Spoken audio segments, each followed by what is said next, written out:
의외로 노년층이 가장 많이 보는 취미. 여러분은 노년층이 가장 좋아하는 취미가 무엇이라고 생각하시나요? 등산, 낚시, 바둑, 아니면 텃밭 가꾸기. 대부분 이렇게 생각합니다.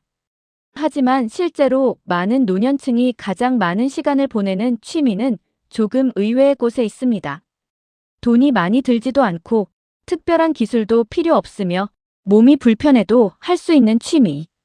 그것은 바로 사람 구경입니다. 조금 이상하게 들릴 수도 있습니다. 사람 구경이 무슨 취미야? 하지만 가만히 생각해보면 공원 벤치에 앉아 지나가는 사람들을 바라보는 어르신들, 아파트 창문 너머로 동네를 바라보는 어르신들, 시장 한쪽에 앉아 사람들의 이야기를 듣고 있는 어르신들. 생각보다 정말 많습니다. 그런데 왜 그럴까요? 사람 구경은 단순히 심심해서 하는 일이 아닙니다. 오히려 오랜 세월을 살아온 사람들이기에 빠지게 되는 취미에 가깝습니다. 젊을 때는 늘 바빴습니다. 학교를 다니고 직장을 다니고 가정을 꾸리고 아이를 키우고 돈을 벌고 늘 무언가를 해야 했습니다. 사람을 볼 시간보다 자신이 살아가기 바빴죠. 그런데 어느 순간 은퇴를 하게 됩니다. 아침에 일어나도 출근할 곳이 없습니다. 전화가 울리는 횟수도 줄어듭니다. 예전에는 하루가 부족했는데 이제는 하루가 길어집니다. 그때부터 비로소 보이기 시작합니다. 지나가는 사람들, 웃고 있는 부부, 다투는 연인, 손주를 데리고 나온 부모, 급하게 뛰어가는 직장인. 젊을 때는 보지 못했던 풍경들입니다. 사람 구경이 재미있는 이유는 그 안에 수많은 이야기가 있기 때문입니다. 한 노인은 시장에서 장을 보는 젊은 부부를 보며 자신의 신혼 시절을 떠올립니다.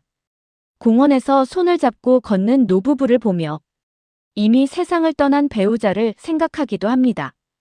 어린아이의 웃음소리를 들으며 자식이 어렸던 시절을 떠올리기도 하죠. 결국 사람을 보는 것이 아니라 자신의 인생을 다시 만나는 것입니다. 그래서 사람 구경은 생각보다 깊은 취미입니다. 특히 나이가 들수록 새로운 추억보다 오래된 기억이 더 소중해집니다. 과거를 떠올리게 만드는 것들은 자연스럽게 마음을 끌게 됩니다. 그런데 여기서 재미있는 사실이 하나 있습니다. 사람 구경을 좋아하는 이유는 외로움 때문만은 아니라는 것입니다. 오히려 반대인 경우도 많습니다. 누군가와 계속 대화를 해야 하는 것은 부담스럽지만 사람들 속에 있는 것은 좋기 때문입니다. 혼자는 싫지만 지나치게 가까운 관계도 힘든 것. 이 감정은 생각보다 많은 사람들이 공감합니다. 그래서 어르신들이 카페를 좋아하고 공원을 좋아하고 시장을 좋아하는 이유도 비슷합니다. 그곳에는 사람들이 있습니다.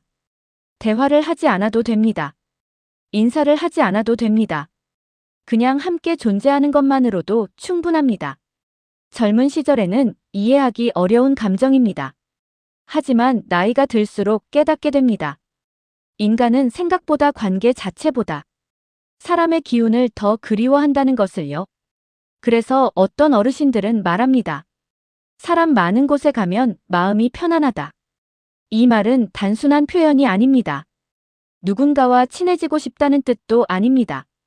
그저 세상과 아직 연결되어 있다는 느낌. 나 혼자만 남겨진 것이 아니라는 안도감. 그것을 느끼고 싶은 것입니다. 어쩌면 우리도 이미 같은 취미를 가지고 있는지 모릅니다. 카페에 앉아 창밖을 바라보거나 지하철에서 사람들을 구경하거나 공원 벤치에 앉아 지나가는 사람들을 바라본 적이 있지 않나요? 그때 우리는 무언가를 배우려는 것도 얻으려는 것도 아닙니다. 그저 사람들의 삶을 바라보며 잠시 숨을 고르는 것입니다. 노년층이 사람 구경을 좋아하는 이유도 크게 다르지 않습니다. 오랫동안 치열하게 살아온 사람들이 잠시 세상을 바라보는 시간. 경쟁하지 않아도 되고, 증명하지 않아도 되고, 서두르지 않아도 되는 시간. 그래서 어쩌면 사람 구경은 게으른 취미가 아니라 수십 년 동안 인생을 살아낸 사람들이 마침내 얻게 된 여유일지도 모릅니다. 여러분도 오늘 잠시 창밖을 바라보세요. 지나가는 사람들의 모습 속에서 의외로 자신의 이야기를 발견하게 될지도 모르니까요.